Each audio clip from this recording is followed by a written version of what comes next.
নমস্কার, কর্মজীবনে মমতার চ্যানেলে আপনাদের স্বাগত। আজ আমি আপনাদের একটা কুর্তি কাটিং করে দেখাবো।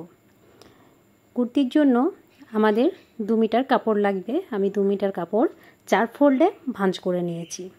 এরপর দেখুন আমি এখানে 1/2 ইঞ্চির একটা মার্জিন দিয়ে নিয়েছি। এরপর আমি এই যে দেখুন 6 ইঞ্চিতে একটা দাগ দিয়েছি এবং 14তে একটা দাগ দিয়েছি, একটা 20তে দিয়েছি। 6, 14, 20 কারণ হচ্ছে 6টা হচ্ছে আমাদের বগলের মাপ মানে চেস্টের মাপ, আর 14টা হচ্ছে কোমরের মাপ এবং 20টা হচ্ছে হিপের মাপ। এটা কিন্তু কম বেশি বডি মাপ অনুযায়ী করা হয়। এবার লম্বাইটা নিয়ে নেব। আমার কুর্তির লম্বাই হচ্ছে 35, তো 35 আমি লম্বাইটা নিয়ে নিয়েছি। আমাদের 35 নেওয়ার পর আমি 1 ইঞ্চি এক্সট্রা আরও নিয়ে নিলাম, যেটা হচ্ছে নিচের দিকে ফোল্ড হবে। এবার আমি পুটের মাপটা নিয়ে নেব। আমার পুটের গলার মাপ হচ্ছে 2.5, টোটালে আমি পুট নিয়ে 6 নিয়েছি। তো আমি নিচে আবার চেস্টের কাছেও আমি সেম 2.5 আর 6টা নিয়ে নিলাম। এবার এগুলোকে মিলিয়ে নেব।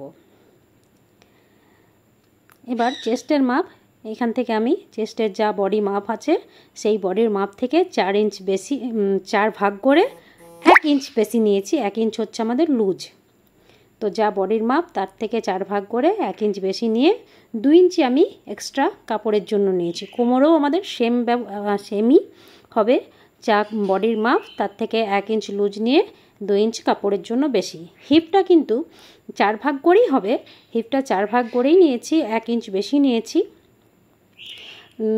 লুজের জন্য। এবং কাপড়টা যেটা আমি এক্সট্রা রাখবো সেটা হলো 1 ইঞ্চ বেশি। কাপড়টা কিন্তু এখানে আমার 2 ইঞ্চ বেশি রাখবো না, কাপড়টা আমি 1 ইঞ্চ বেশি রেখেছি।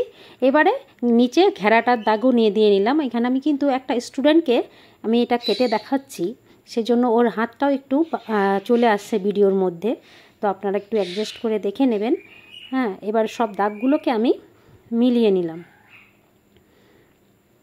সব দাগগুলো মেলানো হয়ে গেল। এরপর আমি এখান থেকে গলার দাগটা দিয়ে নিচ্ছি, এখানে বগলের দাগটা দিয়েছি, আমি বগলের দাগটা দিয়ে নিলাম। এরপর গলার দাগটা দিয়ে নেব।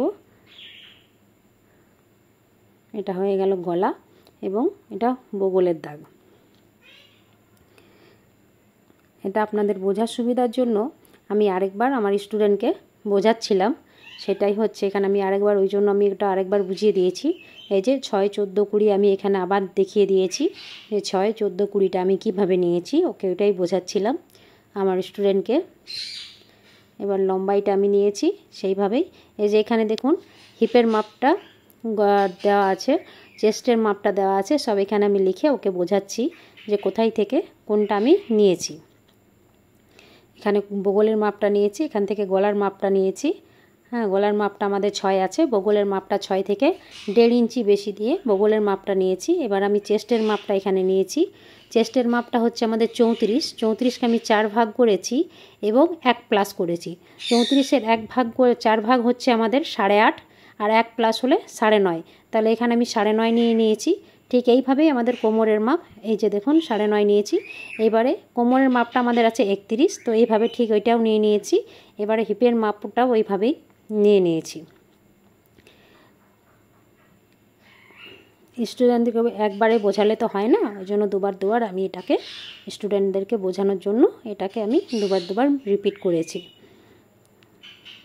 এই যে গলার মাপ, হিপের মাপ, বগলের মাপ সবগুলো নিয়ে এবার আমি এটাকে কেটে নেব।